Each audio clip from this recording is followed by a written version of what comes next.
Chapter 13 Rajam and Money, Malgudi Days. River Saryu was the pride of Malgudi. It was some 10 minutes' walk from Alaman Street, the last street of the town, chiefly occupied by oilmongers. Its sandbanks were the evening resort of all the people of the town. The usual evening crowd was on the sand. Swaminathan and Mani sat aloof on a river step, with their legs dangling in the water. It was some 15 minutes past sunset and there was a soft red in the west. "The water runs very deep here, doesn't it?" Mani asked. "Yes, why?" said Swami. "I am going to bring Rajam here. Bundle him up and throw him into the river." Rajam said Mani was a fresh arrival in the first. He had sauntered into the class on the reopening day of the second term, walked up to the last bench, sat aside Mani, and felt very comfortable indeed till Mani gave him a jab in the ribs, which he returned. He had impressed the whole class on the very first day. He was a newcomer. He dressed very well. He was the only boy in the class who wore socks and shoes, a fur cap and tie, and a wonderful coat and knickers. He came to the school in a car. As well as all this, he proved to be a very good student too. There were vague rumors that he had come from some English boys' school somewhere in Madras, Chennai. He spoke very good English, exactly like a European, which meant that few in the school could make out what he said. This Rajam was a rival to Mani. If Mani jabbed, Rajam jabbed. If Mani clouted, he clouted. If Mani kicked, he kicked. If Mani was the overlord of the class, Rajam seemed to be nothing less. And add to all this fact that Rajam was a regular 70%er, second only to Shankar. There was sure indication that Rajam was a new power in the class. Day by day, as Mani looked on, it was becoming increasingly clear that a new menace had appeared in his life. All this lay behind his decision on the river step to bundle up Rajam and throw him into the river. Swaminathan expressed a slight fear. "You forget that his father is the police superintendent." Mani remained silent for a while and said, "What do I care? Some night I am going to crack his shoulders with my clubs. If I were you, I would keep out of the way of policemen." "They are an awful lot," said Swaminathan. "If you were me, but thank God I am not you, a milk-toothed coward like you." Swaminathan bit his lips and sighed. Swaminathan was to act as a cord of communication between Rajam and Mani. They were sitting on the last bench with their backs against the yellow wall. Swaminathan sat between Rajam and Mani. Their books were before them on the desk, but their minds were busy. Mani wrote a piece of paper, "Are you a man?" and gave it to Swaminathan, who pushed it across to Rajam, putting on as offensive look as possible. Rajam read it, crumpled it and threw it away, at which Mani wrote another note repeating the question, with the addition, "You are the son of a dog, if you don't answer this," and pushed it across.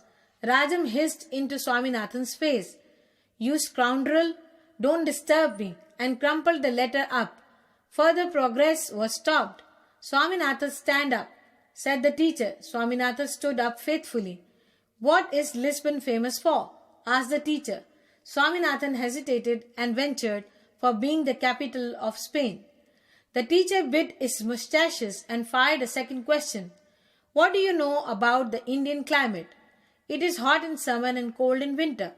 "Stand up on the bench," roared the teacher, and Swaminathan stood up without a protest. He was glad that he was given this supposedly degrading punishment instead of the cane. Swaminathan paid no attention to the rest of the lessons. When the work for the day was over, Swaminathan, Mani and Rajam adjourned to a secluded spot to say what was in their minds. Swaminathan stood between them and acted as the medium of communication. They were so close that they could have heard each other even if they had spoken in whispers. But it was a matter of form between enemies to communicate through a medium. Mani faced Swaminathan steadily and asked, "Are you a man?" Swaminathan turned to Rajam and repeated, "Are you a man?" Rajam flared up and shouted, "Which dog doubts it?" Swaminathan turned to Mani and said ferociously, "Which dirty dog doubts it?" Have you the courage to prove that you are a man? Asked Mani. Swaminathan turned to Rajam and repeated it. How? How? Repeated Swaminathan to Mani. Meet me at the river near Nalappa's grove tomorrow evening. Near Nalappa's grove. Swaminathan was pleased to echo. What for? Asked Rajam. To see if you break my head. Oh, to pieces, said Rajam. Swaminathan's service was dispensed with. They gave him no time to repeat their words. Rajam shouted in one ear and Mani in the other. So we may expect you at the river tomorrow, said Swaminathan. Yes, Rajam assured them. Mani wanted to know if the other would come with guards. No, he would not. And Mani voiced another doubt. If anything happens to you, will you promise to keep it out of your father's knowledge? Rajam promised, after repudiating the very suggestion that he might act otherwise. Nalappa's grove stood a few yards before them. It was past 6 and the traffic for the day between the banks was over. The usual evening crowd was far behind them. Swaminathan and Mani were squatting on the sand. They were silent. Mani was staring at the ground, with a small wooden club under his arm. He was thinking. He was going to break Rajam's head in a short while and throw his body into the river. But if it should be recovered, but then how could they know that he had done it? But if Rajam should conk and trouble him at night as a spirit? Since his grandfather's death, he was sleeping alone. What if Rajam should come and pull his hair at night? It would be better not to kill him after all. He would content himself with breaking his limbs and leaving him to his fate. If he should batter his head, who going to find it out? Unless, of course, he cast a sly look at Swaminathan, who was blinking innocently. Unless, of course, Swaminathan informed the police. At the sound of the creaking of boots, they turned and found that Rajam had come. He was dressed in khaki and carried under his arm an air gun that was given to him a couple of months ago on his birthday. He stood very stiff and said, Here I am ready. You are late. Yes, we will start. Rajam shouldered his gun and fired a shot in the air. Mani was startled. He stood still, his club down. You heard the shot? Asked Rajam. The next is going to be into your body, if you are keen upon a fight. But this is unfair. I have no gun while you have. It was to be hand-to-hand fight. Then why have you brought your club? You never said anything about it yesterday.